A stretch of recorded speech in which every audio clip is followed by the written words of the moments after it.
Todos hemos visto en algún momento esta escena. Un cielo oscuro, un puntito brillante y por debajo las tres figuras avanzando en la noche. La estrella de Belén es probablemente uno de los objetos celestes más famosos de la historia y paradójicamente es uno de los más problemáticos. Porque aquí es donde surge la gran pregunta, que es incómoda, pero es inevitable. ¿Estamos hablando de un fenómeno astronómico real o de un recurso narrativo cargado de su simbolismo y demás? Bueno, hoy vamos a intentar responder a esa pregunta sin cinismo, pero obviamente también sin tragarnos bueno, pues una serie de explicaciones e intentar hacerlas fáciles. Vamos a ver qué dicen los textos, vamos a ver qué dicen los cálculos astronómicos y vamos a ver qué no dicen ni los unos ni los otros. Porque como casi siempre ocurre en la historia, la respuesta no está en elegir entre todo es literal o todo es inventado, sino en entender una de las cosas que a mí más me gusta, que es cómo se leía el cielo en la antigüedad, que sabéis que es una de mis especializaciones académicas. Así que si os interesa el tema, venga, vamos a por ello.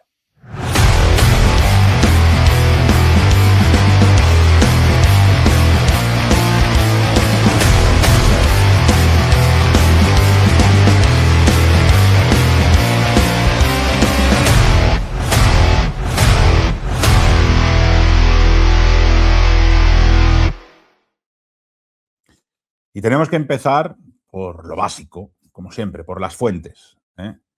Porque la estrella de Belén solo aparece en un evangelio, en el Evangelio de Mateo. Ni Marcos, ni Lucas, ni Juan mencionan ninguna estrella. Y esto ya es importante. Mateo escribe para una comunidad que tiene un fuerte trasfondo judío. Y su relato del nacimiento está cargadísimo de referencias simbólicas, de profecías, de reyes y de signos celestes. Pero veamos qué es lo que dice exactamente el texto que en su momento redacta Mateo. Mateo dice, cuando Jesús nació en Belén, Belén de Judea, en días del rey Herodes, vinieron del oriente a Jerusalén unos magos diciendo, ¿dónde está el rey de los judíos que ha nacido? Porque su estrella hemos visto en el oriente y venimos a adorarle. Y claro, oyendo esto, pues el rey Herodes se preocupa, ¿vale? Y con él toda Jerusalén. Esto es Mateo capítulo 2, primeros versículos de ese capítulo 2. Claro, eso es todo. No hay color de la estrella, no hay cola de la estrella, no hay tamaño de la estrella, no hay una estrella fugaz. La estrella aparece. Más adelante, si es verdad, no lo he puesto, pero más adelante dice, no dice que se mueva, dice que guía a los magos y que se detiene y que de alguna forma les hace de guía. Y aquí hay que decirlo claramente, desde un punto de vista astronómico moderno, esto es problemático. ¿eh? Pero claro, desde un punto de vista antiguo, no tanto. Porque Mateo, ojo, esto es la clave, Mateo no está escribiendo un parte meteorológico. Mateo está escribiendo teología narrativa en un mundo donde el cielo todavía habla. Para entender cualquier teoría sobre la estrella hay que hacer una distinción clara que a priori hoy podríamos dar por sentada, pero que obviamente en la antigüedad no existía. Hoy en día para nosotros la astronomía es ciencia y por supuesto la astrología es pseudociencia. Y quien piense lo contrario, pues lo siento, pero a lo mejor se ha equivocado de canal. Pero en el mundo antiguo no. En el mundo antiguo, observar el cielo y darle un significado o cargarlo de significados eran dos partes del mismo acto. Los magos de Mateo, que de hecho vamos a dedicar otro vídeo precisamente a los magos de Mateo ni son reyes ni son hechiceros.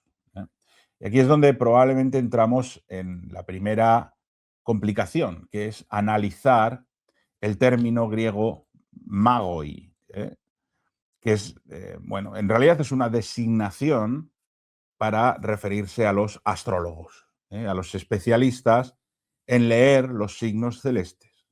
Por lo tanto, ellos no están buscando una estrella bonita que luce en el cielo. No, no, ellos en realidad no están centrándose en lo que ven. Lo que están es buscando un signo que para ellos, de alguna forma, pueda ser interpretable. Para mí, este punto es el que cambia completamente cualquier pregunta que os podáis hacer sobre la estrella de Belén. Porque la estrella de Belén no tiene por qué ser un objeto celeste espectacularmente visible para todo el mundo. No es la gran estrella fugaz con su cola enorme que ponemos en el portal de Belén, que se ve desde lo alto en el cielo. No, no. Probablemente debe de ser algo mucho más sutil. Debe de ser un fenómeno que solamente quienes sabían leer el cielo podrían entender como significativo. Y con este punto, que para mí, ya digo, es clave en mente, voy a plantearos algunas de las teorías que yo he conocido, que a lo largo de la historia se han planteado sobre qué pudo ser la estrella de Belén. Empezando por una posible conjunción entre los planetas Júpiter y Saturno. Esta fue la gran primera teoría moderna que trató de explicar la estrella de Belén y la propuso nada menos que Johannes Kepler en el siglo XVII. Kepler observó que en el año 7 antes de Cristo, con lo cual nos cuadra perfectamente en la cronología del nacimiento de Jesús, en el 7 antes de Cristo se produce una conjunción entre Júpiter y Saturno, y que además era visible esa conjunción en la constelación de Piscis. Ojo, no estoy hablando de astrología, aunque a priori lo parezca, para los que seáis a lo mejor un poco más legos en términos de astronomía cultural, no estoy hablando de astrología. Cuando hoy hablamos de una conjunción entre planetas, bueno, a priori solemos pensar en algo puramente geométrico. Son dos puntos, a lo mejor muy brillantes, que vistos desde la Tierra, eso es lo que se llama astronomía cultural, perspectiva cultural, parecen acercarse en el cielo, tanto que a veces incluso llegan a conjuntarse. Pero para un astrólogo de la antigüedad, ¿vale? Y aquí ya sí entro en la interpretación astrológica, no moderna, pero sí antigua, esto no es un dato técnico, esto es un lenguaje, esto es un símbolo. En el mundo antiguo, los planetas no son simplemente cuerpos celestes que brillan en el cielo, son agentes simbólicos y cada uno de ellos tiene pues, un determinado significado preciso. Júpiter, que es el mayor de los planetas exteriores visibles a simple vista, el más brillante, por tanto, bueno, probablemente junto con Marte, que brilla en color rojo, estaba asociado pues, a conceptos como el poder, como la autoridad, como la realeza, no solo en Roma, sino en tradiciones mesopotámicas que son mucho más antiguas. En astrología mesopotámica, de hecho, Júpiter se identifica con divinidades como Marduk, que es el dios supremo, el garante del orden. En la astrología helenística, Júpiter es Zeus, es el planeta benéfico más grande, ¿no? Y cuando Júpiter se mueve de una forma especial, que ahora veremos cuál es, pues hay algo importante que está ocurriendo o que puede ocurrir en ámbitos de gobierno, de liderazgo o incluso del nacimiento de un rey. ¿eh? Mientras que por otro lado, Saturno, en cambio, pues tiene un carácter distinto. Es un planeta lento, es un planeta asociado también a pueblos antiguos, a lo arcaico, a cosas que perduran en el tiempo, porque es más lento, es más grave. ¿no? En la astrología helenística, Saturno, que es un planeta asociado, como digo, con lo antiguo, con pueblos de larga tradición, incluso fue vinculado por algunos astrólogos con regiones del oeste asiático, incluida Siria, Palestina. Esto hay que cogerlo con pinzas de todas formas, ¿vale? Pero hay una asociación, una pequeña asociación ahí heredada, en parte también de ciertas tradiciones que son babilónicas. Y ahora le podemos añadir un tercer elemento, ya digo, sin que suene a astrología, que es Piscis. Porque Piscis no es tampoco una constelación cualquiera. En la astrología, esa astrología del cambio de era estaba vinculada a finales de ciclos, a transformaciones profundas, incluso al cierre de una edad histórica. Así que para un astrólogo del siglo I, la lectura no es astronómica, es semántica. Júpiter, realeza; Saturno, Siria, Palestina, el entorno de Israel; Piscis, final de un ciclo o de un territorio concreto. Claro, el mensaje no es, hola, mira qué bonito lo que se ve en el cielo. El mensaje es, ojo, que algo de tintes reales está naciendo probablemente en el territorio de Israel. Desde ese punto de vista, esa conjunción del año 7 antes de Cristo, claro, no tiene necesidad de ser espectacularmente visible en el cielo. No tiene que brillar como un foco y que todo el mundo lo vea. Tiene que significar algo.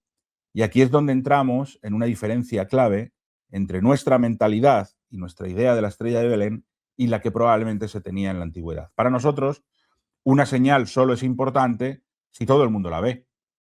Pero para un astrólogo antiguo, una señal es importante y solo unos pocos iniciados saben de alguna forma interpretarla. Por eso esta conjunción, que es muy interesante, ya digo, y que ya tiene sus añitos, tiene sus problemas.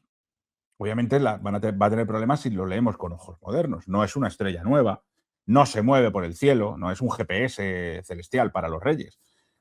Y probablemente pasaría desapercibida completamente para la mayoría. Pero tiene una virtud enorme desde el punto de vista histórico. Y es que encaja perfectamente con esa mentalidad de los magos del relato de Mateo, que son especialistas en leer el cielo, pues casi como si fuera un texto que a ellos les está revelando una verdad que nadie más ve. Por lo tanto, si buscan, no buscan en realidad una luz que deslumbre, lo que buscan es una configuración significativa en el cielo. Y eso cambia por completo la visión que podamos tener de la estrella de Belén. Ojo que Kepler no dice, esto fue la estrella de Belén. Kepler lo que dijo fue, esto podría haber sido interpretado como tal. Y por tanto, es una referencia importantísima. Y en esa visión es donde para mí está la diferencia crucial. Pero hay más opciones. Por supuesto está la opción del movimiento retrógrado de Júpiter. Y aquí entramos en una de las teorías probablemente menos conocidas y más finas y más técnicas, ¿no? Esta propuesta fue hecha por el astrónomo e historiador Michael Molnar. Claro, para poder entenderla, primero tengo que explicaros algo. ¿Qué es el movimiento retrógrado? Porque el movimiento retrógrado de planetas como Marte o como Júpiter en realidad no es un movimiento real. Es lo que en astronomía se llama un movimiento aparente. Como estáis viendo en este gráfico, desde la Tierra, algunos planetas parecen detenerse, parecen retroceder y luego parecen volver a avanzar, cosa que es imposible en el movimiento de los planetas alrededor del Sol. ¿Por qué ocurre esto? Pues obviamente porque son planetas exteriores, es decir, están más allá de la Tierra, no están mirando hacia el Sol, sino mirando hacia afuera, sus órbitas son más grandes y su deambular alrededor del Sol es más lento. Por lo tanto, nosotros desde la Tierra los adelantamos, ¿vale? Imaginadlo de esta manera. Tú vas en un coche por la carretera y de repente adelantas a otro coche que obviamente va más despacio, por eso lo adelantas. Durante unos segundos, si tú miras por la ventanilla, te va a dar la sensación de que el otro coche va hacia atrás, pero en realidad ambos coches van avanzando hacia adelante en la misma dirección.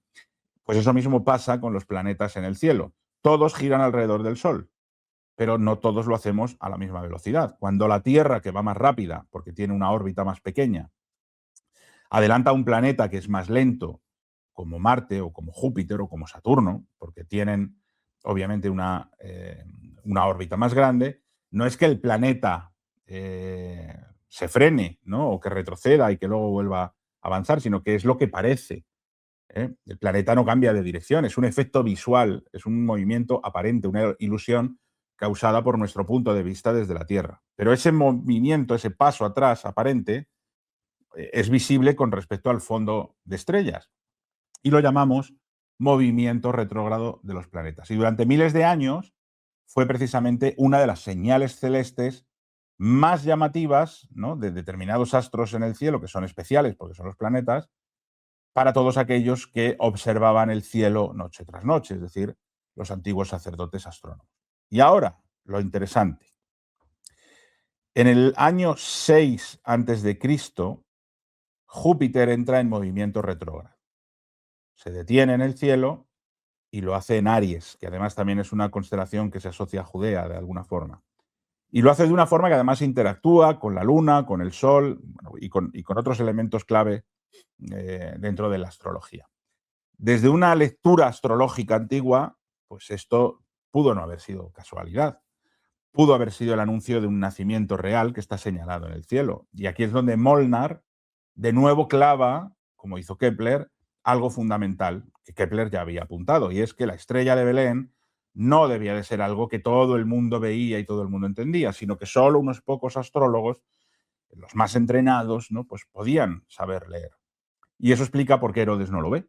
Eso explica por qué Herodes necesita que a él se lo expliquen.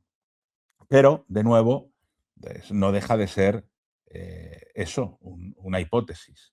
Como otras, por ejemplo, que pudo tratarse de una nova o una supernova, ¿no? Imaginemos por un momento pues que la estrella de Belén no fue una conjunción discreta ni un juego sutil de posiciones planetarias, sino algo muchísimo más evidente y que cuando se produce, pues debería de llamar muchísimo la atención. Esta imagen que estáis viendo ahora es una recreación de lo que los astrónomos esperan que veamos desde la Tierra en el momento que la estrella Betelgeuse o Betelgeuse de Orión explote, ¿no? Por lo tanto, imaginaros, bueno, pues que en un cielo antiguo, bueno, y no solamente antiguo, en un cielo moderno como el nuestro de hoy en día, pues pocas cosas van a resultar tan inquietantes y tan fascinantes como ver la aparición repentina, ¿no?, de un punto luminoso que va creciendo donde antes no había nada y que no se mueve como un planeta, no tiene cola como un cometa, simplemente aparece ahí, ¿no?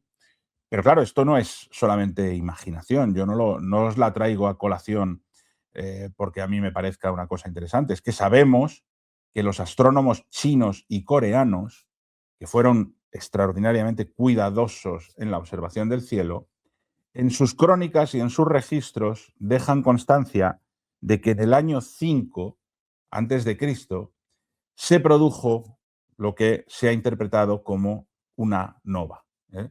Es lo que ellos llaman una estrella huésped, un astro que surge de repente y que permanece visible durante semanas o incluso meses en una posición concreta para luego desaparecer. Claro, pensad que desde un punto de vista cronológico, bueno, la idea encaja bastante bien, 5 antes de Cristo. Y una nova explicaría por qué el Evangelio habla de una estrella que aparece, ¿no? Y explicaría también por qué el fenómeno puede resultar tan llamativo y explicaría, eh, bueno, pues muchas cosas. Pero claro, aquí es donde el historiador tiene que frenar el entusiasmo, ¿no? Porque aunque el registro oriental existe, no podemos reconstruir con seguridad dónde apareció exactamente esa estrella en el cielo. No sabemos si era visible desde Judea. Y sobre todo, una nova, por impresionante que sea, no guía a nadie, no se detiene sobre un lugar concreto, después de moverse marcando un camino, no sé.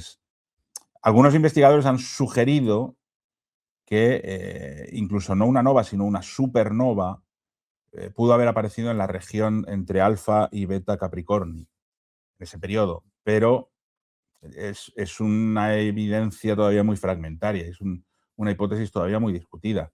Así que la hipótesis de que podía tratarse de una nova, pues para mí queda en un terreno bastante intermedio. Es plausible, es muy sugerente además, pero para mí no es concluyente. Funciona bien como imagen, funciona bien como una explicación, pero muy parcial, porque no deja, o sea, deja pie a muchas dudas, no resuelve.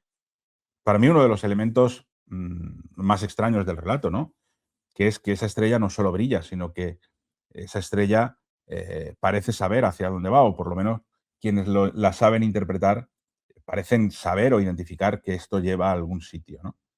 Y eso nos lleva, pues, obviamente pues yo creo que a la teoría o a la hipótesis que probablemente todos tenéis en la cabeza, ¿no? Y es que se pudo tratar de un cometa.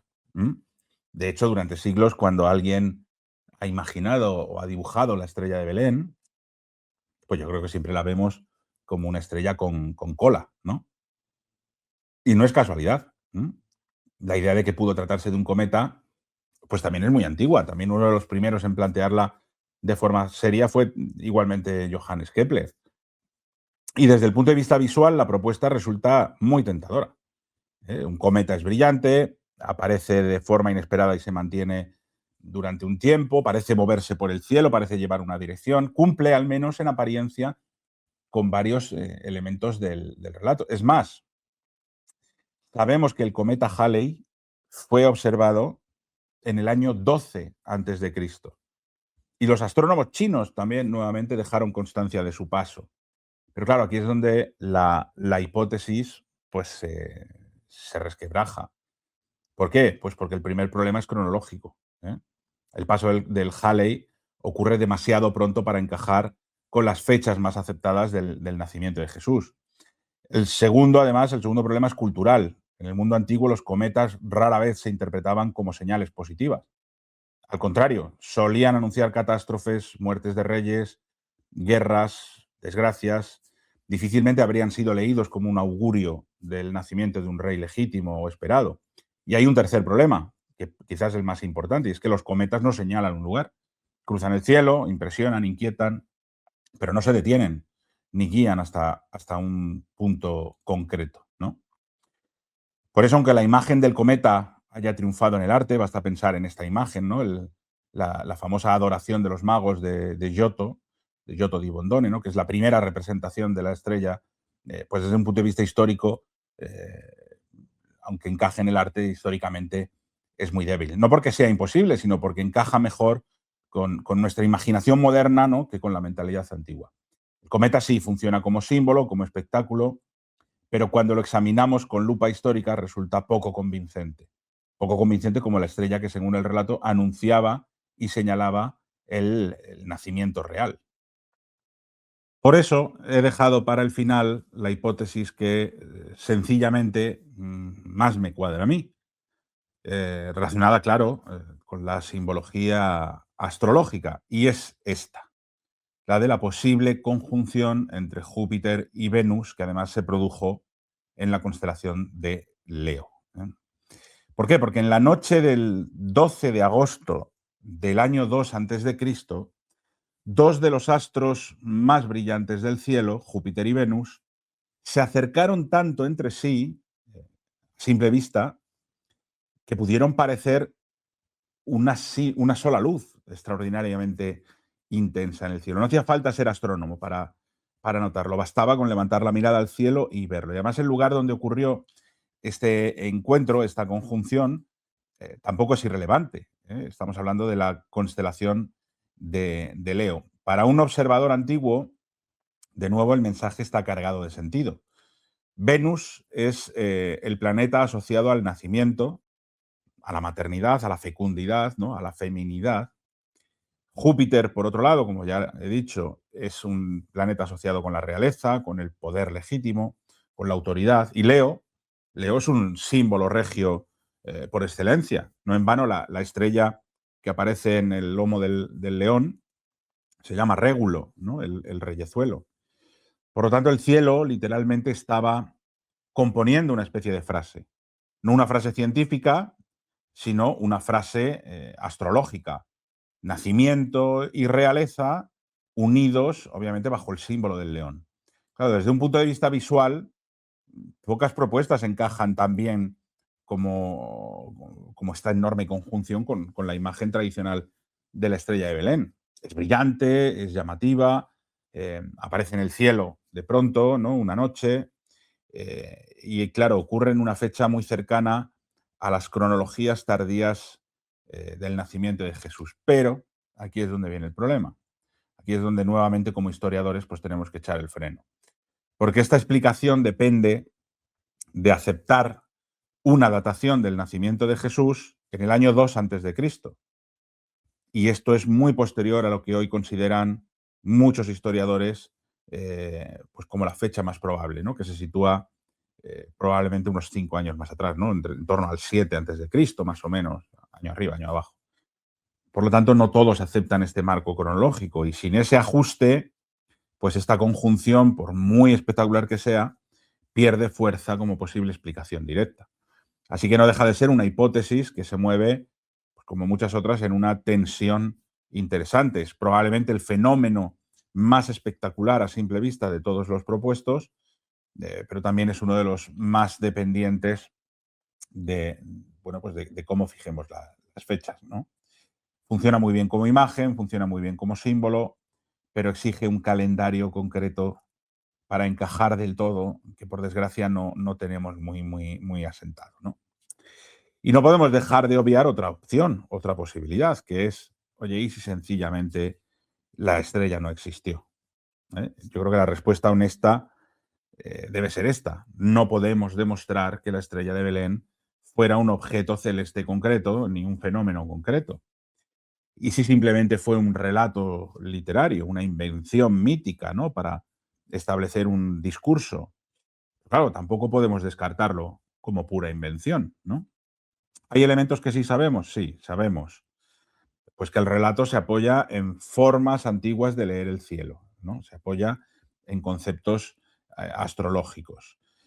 Que las teorías astronómicas que hemos planteado, pues no compiten entre sí, sino que simplemente tratan de explorar posibilidades y todas ellas son plausibles con sus cosas a favor y con sus cosas en contra, ¿no?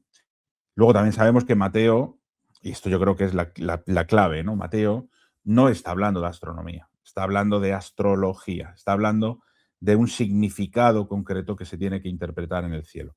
Para mí, más allá de qué fue la estrella de Belén, esta es la clave final que me gustaría que se os quedara en la cabeza. Que la estrella de Belén no señala un lugar en el mapa, señala una interpretación del mundo, que sabe leer un cielo que habla de un nacimiento que alterará el orden, pero que lo hace a través de un signo que solo algunos iniciados saben leer. Por lo tanto, tal vez no sepamos qué fue exactamente la estrella, pero sí sabemos por qué tenía que haber una estrella. Tenía que haber una estrella porque en el mundo antiguo, cuando algo verdaderamente importante ocurría en la Tierra, generalmente el cielo no solía permanecer en silencio.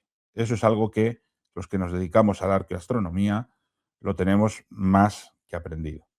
Y espero que esa idea sea la que realmente, bueno, os cautive y os seduzca y a partir de ahora os permita ver o acercaros o pensar la estrella de Belén desde otra perspectiva y con otros ojos. Nada más, yo con esta idea y este pensamiento me despido. Os deseo feliz Navidad a todos y nos vemos en el próximo vídeo.